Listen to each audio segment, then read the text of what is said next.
Em 2015, a Estácio completa 45 anos de atuação e aqui em Juiz de Fora são 2 campus. Um aqui no Cruzeiro do Sul e outro na Zona Norte com cursos de pós-graduação e também graduação nas modalidades presenciais e à distância. E hoje conversa comigo aqui o presidente da Estácio, Rogério Melzi. Rogério, muito obrigado pela sua presença. Eu queria começar essa nossa entrevista perguntando como que a Estácio avalia esse ano de 2015, que foi um ano bastante conturbado no cenário educacional, e como que a Estácio se planeja para 2016, para começar esse ano já com essas mudanças já mais certas. Bem, muito obrigado aí pela oportunidade. Infelizmente não foi, está sendo ainda, né? Porque é um ano que eu acho que nós no Brasil vamos gostar de esquecer, dada toda a confusão, né, que se criou no nosso contexto, particularmente o econômico, que afeta a vida de todos nós. Mas para a Estácio vem sendo mais um ano bom, por incrível que pareça, vem sendo um ano de crescimento outra vez, vem sendo um ano de expansão. Você vê, no meio dessa situação de crise, falar-se em abrir um campus novo aqui em Juiz de Fora, isso vem acontecendo também em outras praças onde nós atuamos, eu acho que tende a ser alguma coisa rara nesse momento em que as pessoas, os tomadores de decisão, têm, por assim dizer, uma dose de conservadorismo maior. Eu creio que isso vem acontecendo por 2 motivos. O primeiro é porque a Estácio é uma instituição que pensa sempre no longuíssimo prazo e, portanto, não se deixou afetar ou cair em tentação, por assim dizer, naqueles anos de bonança, onde muita gente aproveitou, por exemplo, o FIES, ou aproveitou as condições econômicas, o crescimento de demanda, enfim, para promover um grande crescimento. A Estácio, ao contrário, manteve um patamar de crescimento bastante robusto, mas também, eu diria, muito cuidadoso, que nos permitiu, durante esses anos, investir seguidamente na melhoria da qualidade, na inovação, na construção da nossa marca, uma marca de educação nacional muito forte e por aí afora. Então, a Estácio encontra-se preparada para esse momento de crise. E segundo, é a atitude, a postura que um empresário, um executivo, uma instituição, uma academia, uma universidade, um brasileiro tem que ter no momento de crise, que na minha cabeça é bastante diferente do que a gente vem observando. Porque se por um lado é sim preciso tomar uma série de cuidados com relação às suas decisões econômicas, por outro lado, nós não podemos parar.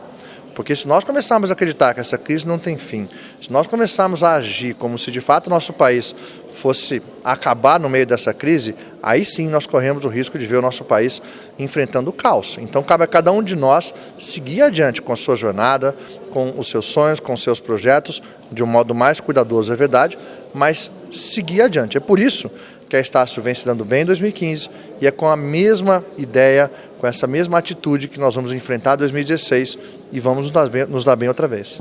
E pegando um gancho nisso que você falou, sobre a questão do pensamento positivo, como que você avalia o papel das instituições privadas dentro do ensino hoje no Brasil?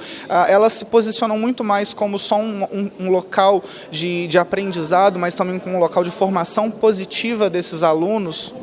Não resta dúvida, eu acho que você tem que entender, ou todo mundo tem que entender no Brasil, a sociedade, que essas escolas privadas, e veja bem, existem escolas privadas no Brasil que rivalizam com as públicas em termos não só de qualidade, por assim dizer, mas também de reputação. Você pega, por exemplo, um INSPER em São Paulo, um IBMEC, mesmo as PUCs, né, que são muitíssimo bem vistas no Brasil todo, e você coloca sempre no mesmo, mais ou menos ali no mesmo patamar das nossas federais e estaduais.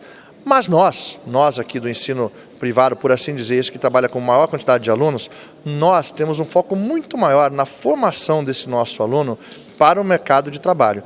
Nós temos um foco muito maior em tentar trazer um ensino de qualidade, não para um grupo mais reduzido de alunos, mas para um grupo bastante grande de alunos, bastante ampliado, porque nós entendemos que é justamente essa comunhão ou essa conjugação do que no Brasil vem sendo um paradoxo até hoje, entre qualidade e quantidade, que pode tirar o Brasil dessa situação de penúria que mais uma vez a gente se encontra. Porque se por um lado nós temos excelentes instituições de ensino, a grande verdade é que a maioria delas é dedicada a um número restrito de pessoas. Então, cabe provavelmente ao ensino privado, esse do qual a Estácio faz parte, eu diria já com bastante sucesso, cabe ao ensino privado de massa, por assim dizer, resolver essa equação da qualidade com a quantidade. Agora, só para não deixar passar, a responsabilidade por uma formação que vai além da parte acadêmica, além do ensino, é de todos nós. E esta formação, que eu chamo aqui na estágio de educação e não de ensino, ela tem que se dar de modo igual em todos os lugares. Engana-se aquele que acha que isso é apenas dentro de sala de aula. Isso se dá em todos os lugares da sociedade. Se dá na pública, se dá na privada, se dá na sua casa, se dá no seu comércio, se dá em Brasília, se dá no governo do estado e na prefeitura. E aproveitando aqui nessa última pergunta para falar um pouco do que a gente discutiu, do que você falou aqui na Semana Jurídica do curso de Direito. Qual que deve ser a postura dos alunos diante de um cenário desse, como a gente vem vendo atualmente? Como os alunos podem se comportar e precisam se comportar para conseguir planejar uma carreira de sucesso lá nos 40 anos de idade? Pois é, eu dei vários exemplos, inclusive pessoais, durante essa palestra, e eu usei uma frase do ex-presidente americano John Kennedy, né, que foi assassinado lá em Dallas, mas na posse do John Kennedy ele fala uma frase fantástica, ele disse: vocês americanos, parem de se perguntar o que o seu país pode fazer por vocês e comecem a se perguntar o que vocês podem fazer pelos seus países, ou pelo seu país.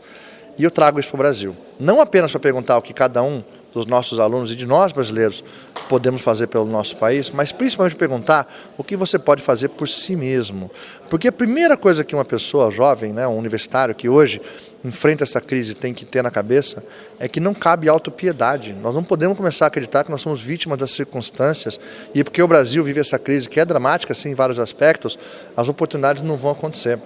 Não é verdade, a crise vai passar, como todas as outras passaram, e aí aqueles que estão mais bem preparados, que tiveram uma atitude vencedora, que foram aguerridos, que fizeram o a mais, porque qualquer pessoa que é bem sucedida em qualquer carreira, a gente fala muito do esporte, é muito fácil identificar quem era o campeão, medalha de ouro, campeão da Copa do Mundo, é fácil separar os líderes, os vencedores dos derrotados, mas na carreira não é diferente, só que nós não fazemos isso. Os vencedores são aqueles que se esforçam mais, que não têm autopiedade, que não reclamam da vida, que não ficam esperando o que o seu país, ou seus pais, em alguns casos, né, podem fazer ou pode fazer por você e que o tempo todo ficam pensando o que é que eu posso fazer para tornar a minha condição de vida mais favorável lá adiante. É aquele que sonha, é aquele que tem um bom plano, é aquele que executa com mais disciplina ao longo de 10, 20, 30 anos. É essa pessoa que vai ser uma grande liderança e eu espero um bom exemplo amanhã.